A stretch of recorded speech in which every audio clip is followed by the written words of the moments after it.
Nos encontramos con el biólogo Daniel de la Barrera Escamilla, quien nos hablará sobre las características del Laboratorio de Química y Genética Forense.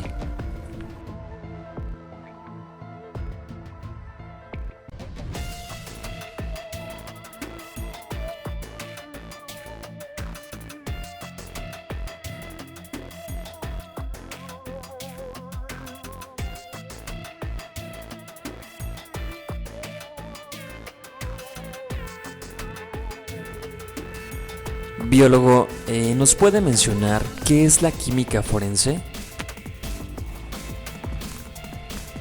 Sí, mira, la química forense es una de las áreas fundamentales derivadas de las ciencias forenses que permite utilizar los conocimientos de química en cuanto a las características de la materia, su composición y la cantidad en la que está hecha para poder determinar y utilizar una metodología científica en torno a distintos elementos o indicios que van a ser sujetos de análisis. Estos indicios, tanto sustancias químicas, biológicas, no biológicas, van a poder ser apropiadamente estudiados a través de distintos métodos analíticos. Entonces, la química forense es una herramienta bastante importante y de suma trascendencia en la investigación de un hecho delictivo.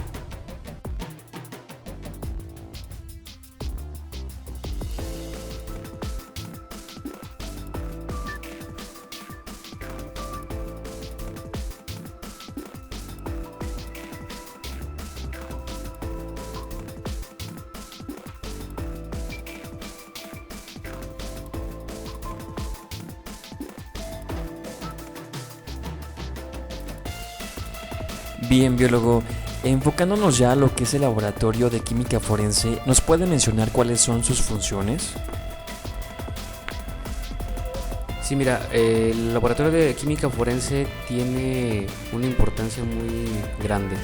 Dentro de sus funciones, bueno, la principal actividad o la principal estructura es el rastreo y el análisis de distintos tipos de sustancias que pueden ayudar a resolver un hecho criminal. Entonces, algunos de estas funciones, pues está el análisis de drogas o de sustancias de drogas de abuso, análisis de muestras de incendios, análisis de pisadas, rastreos y comparación de pinturas, análisis de residuos de disparos de arma de fuego, es muy importante, análisis de tintas en la falsificación de documentos, análisis cualitativo y cuantitativo en la búsqueda de venenos, una área importante en la toxicología forense, búsqueda y reactivación de huellas dactilares. Aquí se une, por ejemplo, con la dactiloscopía para, mediante el uso de distintas sustancias como la anhidrina o el cianoacrilato, poder reactivar huellas latentes.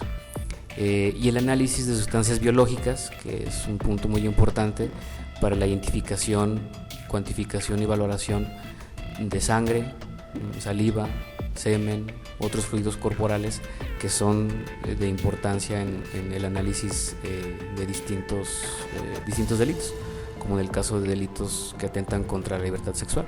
Entonces, estas son las principales funciones que tiene un laboratorio de química forense.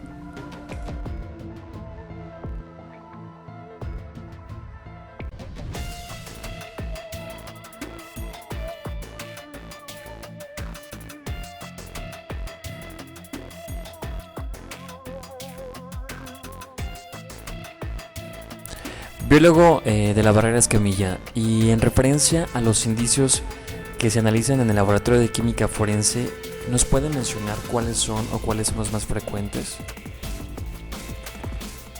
Sí, mira, aquí es importante destacar primero dos aspectos principales. Uno, el papel fundamental que cumple el análisis instrumental, o como se conoce en el argot químico, en la química analítica instrumental. ¿Qué es esto? Bueno, las técnicas, los aparatos y los métodos que le van a permitir al químico forense realizar sus funciones. Es decir, hay distintos tipos de instrumentos, de aparatos dentro del laboratorio que le van a permitir al químico forense realizar los estudios. por ejemplo un cromatógrafo de gases masas, o bien un espectrofotómetro, o distintos tipos de material técnico que finalmente, siendo la base de muchas estructuras analíticas, se aplican en investigación forense.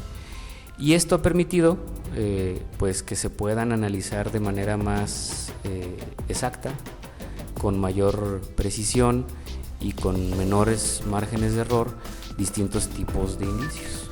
Como lo mencionaba anteriormente, podemos analizar drogas. Por ejemplo, la Ley General de Salud en México clasifica los distintos tipos de drogas que son ilegales. Entonces podemos detectar y cuantificar marihuana, cocaína, anfetaminas, metanfetaminas, pero también podemos detectar los metabolitos de estos cuando son consumidos en el cuerpo. Entonces, en esas dos fases analíticas, ¿no? Antes de identificar la sustancia, por ejemplo, cuando se hace un decomiso, o bien cuando a una persona se le aplica un examen toxicológico y se busca si es consumidor de alguna de estas sustancias. Otro tipo de indicios importantes en el laboratorio de química, por ejemplo, los residuos o los análisis de residuos de disparos de arma de fuego. Cuando una persona hace accionar un arma, y aquí se une la química con la balística, distintas partes de la balística forense también, en sus manos y en las prendas quedan residuos de la deflagración de la pólvora del cartucho percutido. Entonces, a través de distintos análisis, como puede ser el uso de un microscopio de barrido electrónico o bien un espectrofotómetro de energía dispersa, se pueden identificar con exactitud los residuos del disparo de un arma de fuego y podemos concluir si una persona o no pudo haber disparado cierta arma. En el caso, por ejemplo, de indicios biológicos, que es uno de los puntos más importantes porque aquí se va a unir con otra de las disciplinas como es la genética forense, no solo ya es importante detectar los indicios biológicos, por ejemplo la sangre, la saliva o el semen, sino ver su calidad, cómo se encuentran en el lugar de los hechos, ver la cantidad que hay de estas muestras y poder aplicar toda una serie de elementos o de metodologías, tanto de orientación como pruebas presuntivas y confirmatorias, y ver si es posible analizar este tipo de indicios para que se puedan presentar como un elemento probatorio dentro de un juicio. Entonces aquí utilizamos técnicas, por ejemplo, de detección rápida como el luminol, o los test de identificación de precipitina, o el ácido octálico que va a identificar sangre, o en el lugar de los hechos podemos también utilizar la luz ultravioleta para detectar manchas de semen. Entonces se van uniendo este tipo de técnicas conforme los tipos de indicios que se van a encontrar, y el papel pues que tiene la química forense en este tipo de estudios es trascendental.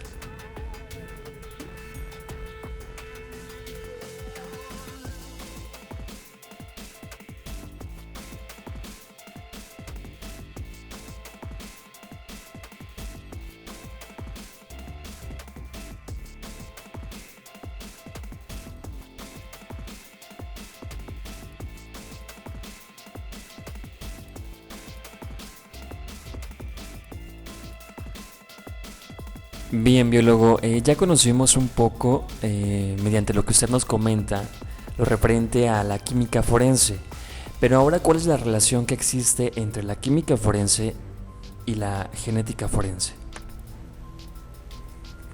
Bueno, este es un punto muy importante porque, así como comentaba hace un momento de la unión de la química, por ejemplo, con la balística, al estudiar, por ejemplo, balística de efectos, y el hecho de que se puedan analizar residuos de arma de fuego, de disparos de arma de fuego, o bien con la dactiloscopía, al utilizar distintos tipos de reactivos que nos permitan observar o detectar huellas latentes. La química forense junto con la genética ha sido una de las herramientas que en los últimos años en nuestro país ha evolucionado como áreas de las ciencias forenses con mayor rapidez. ¿Por qué? Porque la química forense tenía sus limitaciones.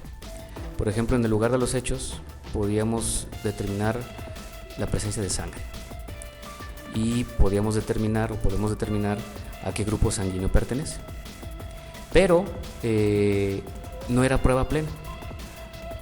Si encontramos, por ejemplo, en el lugar de los hechos un grupo sanguíneo tipo O positivo, pues muchos pobladores, mucha gente aquí en nuestro país pues es O positivo, entonces no era una prueba vinculante de manera directa. Y los protocolos que se tenían para química forense pues era como el máximo que alcanzaba esa área, ¿no? Ahora, con la intervención de la genética forense y con la aparición de estos laboratorios de genética, se han unido estas dos áreas. ¿Para qué? Para que la química provea el análisis cualitativo y cuantitativo de la muestra, en el caso de indicios biológicos, y la genética forense permita la obtención de un perfil genético de identificación para poder vincular ese indicio con una persona. En el nuevo sistema penal acusatorio con un indiciado, o en el sistema tradicional con un presunto responsable. De tal manera que ahora sí, el análisis de ese indicio biológico, de esa mancha de sangre, de esa gota de semen, de esa mancha de saliva, de esos elementos pilosos que se puedan encontrar en un lugar de hechos o en la víctima o en el victimario, se puedan convertir con la vinculación genética en un elemento probatorio, ¿sí? Y ya no nada más de determinar como se hacía anteriormente. Se encontró una mancha seca de color roja con tales características en el lugar de los hechos. Esa mancha pertenece a la sangre, después hacer el análisis químico correspondiente y es sangre tipo O. Hasta ahí se queda. Ahora no, ahora vinculamos la extracción de ADN, la amplificación por PCR y todas las técnicas que, así como en química hay, tiene la parte de genética forense para poder obtener esos perfiles de identificación y lograr esta comparación con las personas que posiblemente fueron los autores o los activos materiales de este hecho delictivo. De tal suerte pues que estas dos áreas unen técnicas y unen el aporte que hace cada una de ellas a la parte de investigación criminal.